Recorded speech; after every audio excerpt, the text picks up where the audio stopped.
do that, it's more of a scrape.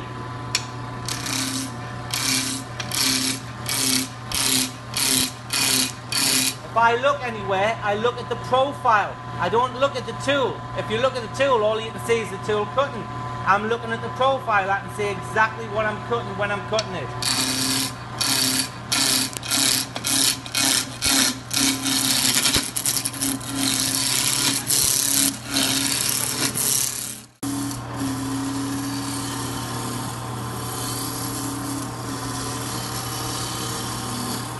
You'll notice that I'm just using my whole body.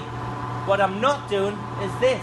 If I do that with these two elbows free, I've got more chance of making a cut like this. I'm holding the tool there, in the top of my body.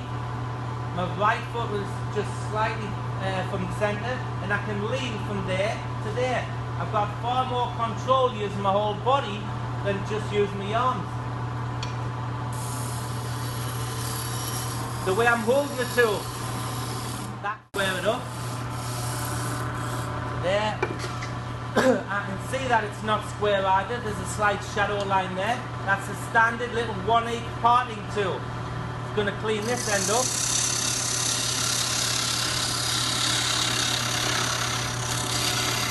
So there, clean this up.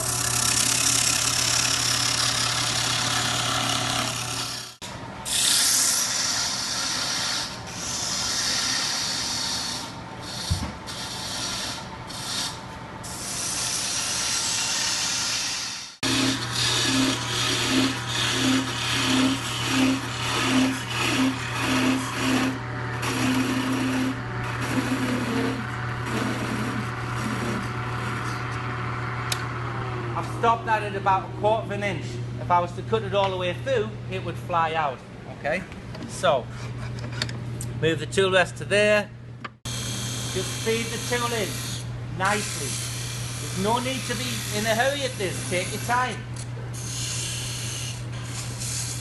Take that to there, and then using a small gouge, we're going to hollow the middle out. Now I'm using a bowl gouge. Even though I'm doing spindle work, it doesn't matter. These tools, as long as it's got a bevel and an edge, and I know how to use them, the names of the tools are irrelevant to me now, as long as they'll do what I want them to do. So, move that to there. Tell you what, if I move the leg around a little, all the time. Once you can use those, you can do anything. The key to being a good wood turner is using the tools. A lot of people go out and a good analogy would be golfing. It is a nice lathe though, it's variable speed, and you'll see what I'll be able to do on it tonight. It's a nice little lathe.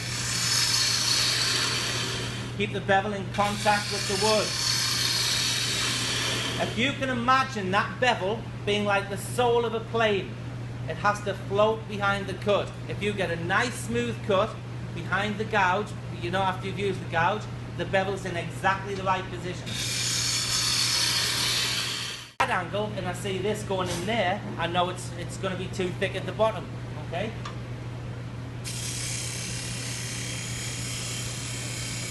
Just push that in. Step the cut. Get rid of the shavings. If you can't see what you're doing, get rid of the shavings.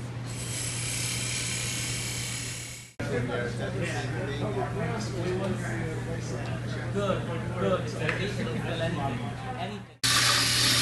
We're not going to do any, I'll not bother sanding and finish the inside, but I'll do the outside. I'll sand and finish the outside for you.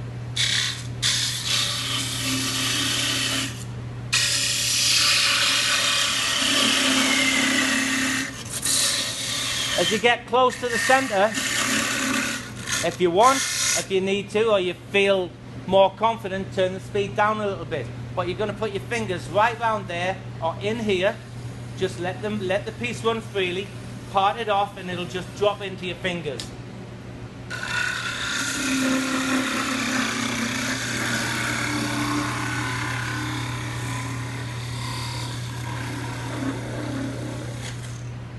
There's not enough wood there for it to fly off.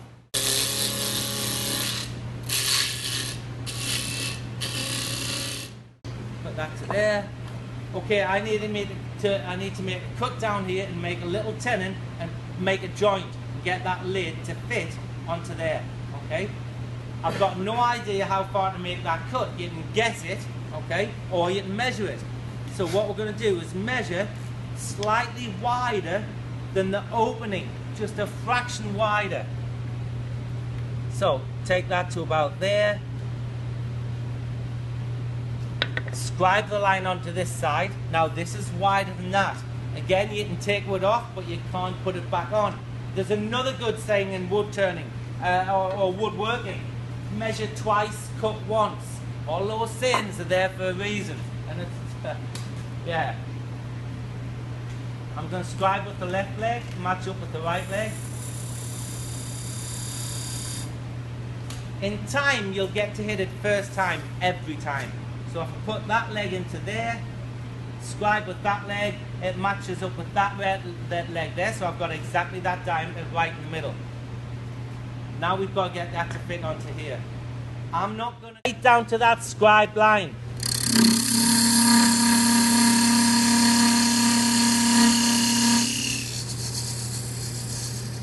Take that. Okay, so I've cut that to the depth that I want straight away. Now I could continue down with the parting tool. Remember, putting the pressure this way, or I can cut it away with a gouge.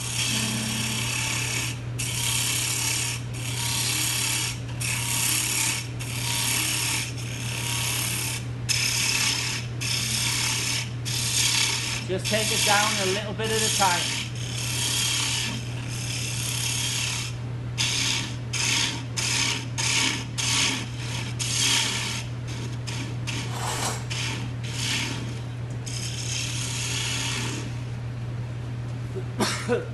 Get rid of this little pip in the middle. Stop that. To there, bring it over. I've got to open that just up a fraction. So, move the tool rest. And again, you're going to take half what you have to take to get it to fit in.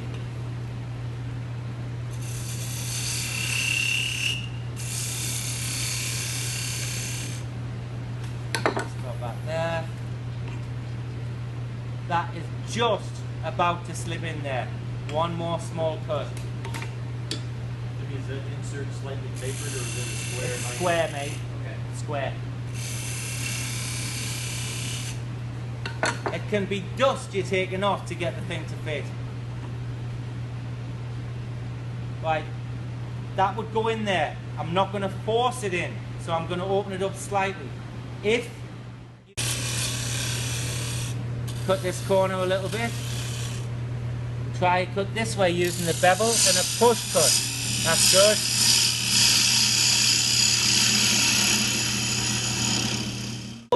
And let the glue, again the capillary action, glue the brass into the wood.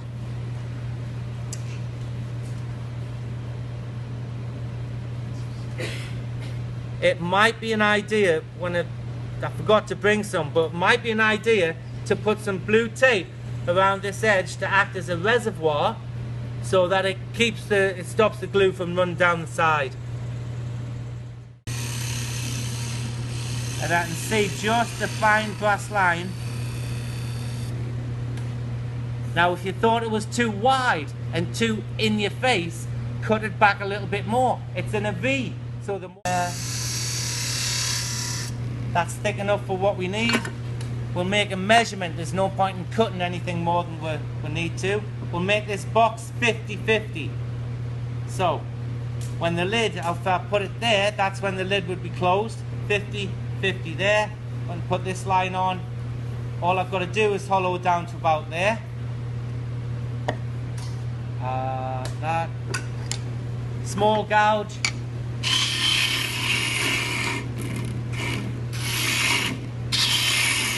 And you're not doing anything different to what you did on the lid. You're doing exactly the same thing. I'm starting at a 180. It just depends on how good the finish from the tool is.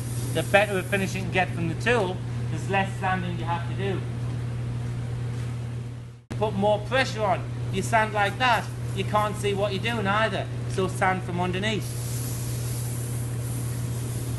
soften the edges slightly if they feel a little bit too sharp. Again, we're talking ergonomics here. I served an apprenticeship with Caterpillar tractors from 16 from 16 to 20. From 20 to 21, I did a foundation course in art and design. For one, take that little bit off in little bits. Don't take it off in one go. Remember, it's running much slower there than it is there.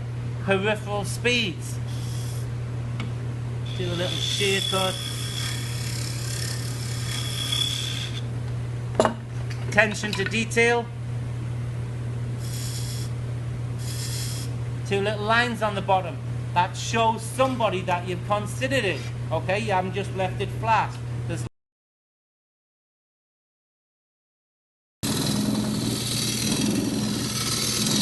This is tediously slow compared to what it would normally take. All I want to do is just true that up. Make sure that's completely round.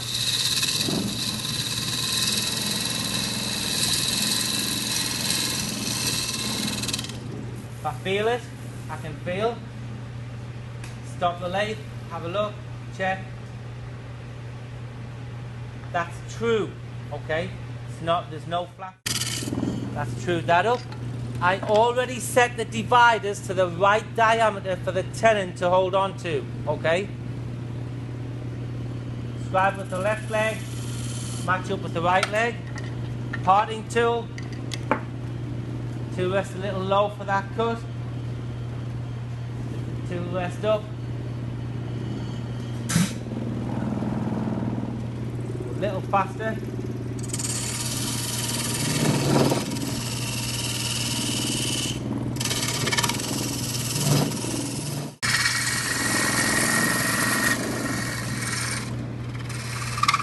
Get into that corner. Now the foot,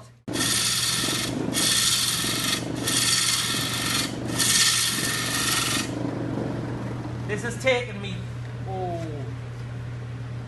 this was on a bigger lathe, that would have taken me about 4 cuts, okay? This smaller lathe, you haven't got the power, you've got to work finer.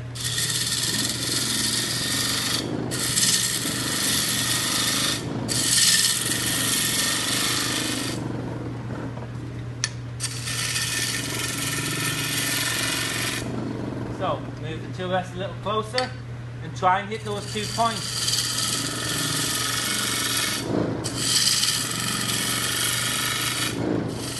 To see this a curve. That's the easiest way to get a curve on a bowl, which it can then refine.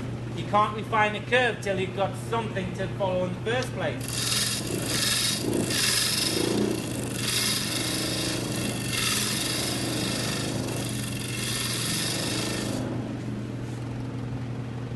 There's your curve. All we've got to do is refine the way I'm using my body. What I'm not doing is this. I'm holding the tool there, and then the top of my hip. And I'm just using my whole body to strike the curve.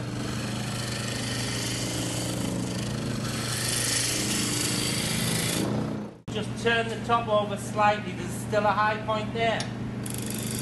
I'm being very critical. How a piece looks is going to sell it. If you're going to sell it, it's very, very important.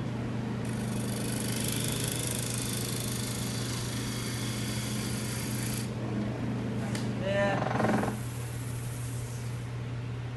There's 1 or 2 open pores in there.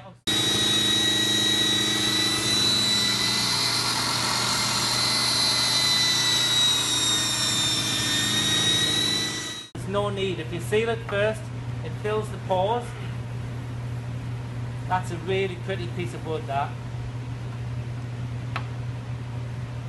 There are some end grain checks from when it dried.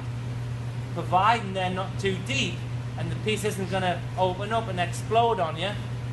Be careful about what you mount. Mount good pieces of wood. That's why people are having accidents in this now.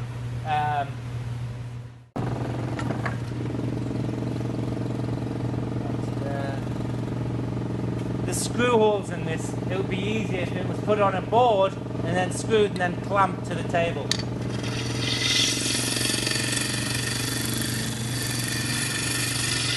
Nice little draw cut there.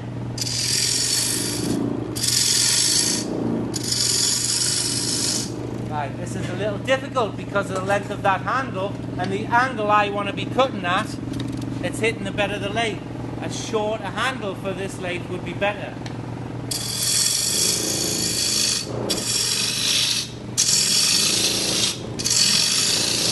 It's the same cuts all the time. Kicks in muscle memory. I'm going to use the parting tool to establish the wall thickness. Actually, there's a good question.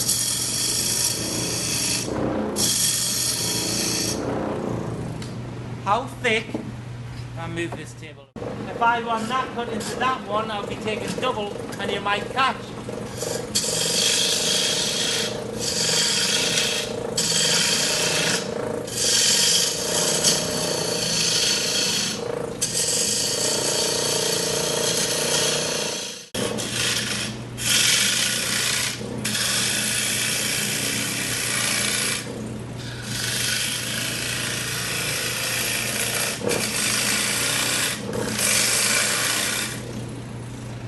Going to stop it, feel the thickness.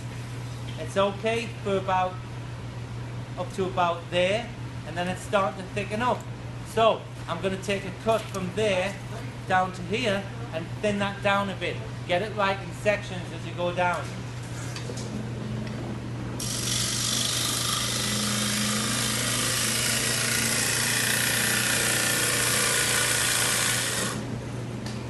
Stop it, have another look. That's correct now. It's correct down to here. So now I'm going to take the guts out.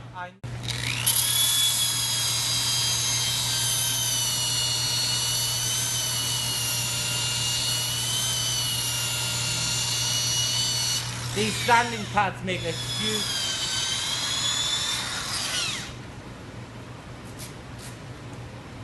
Once you've used these, you'll see that the sand more towards the outside. That bit in the middle is still good. If you need to, fold it over and you can use it to sand into other areas. So don't throw them away if you haven't sanded them with the middle, okay?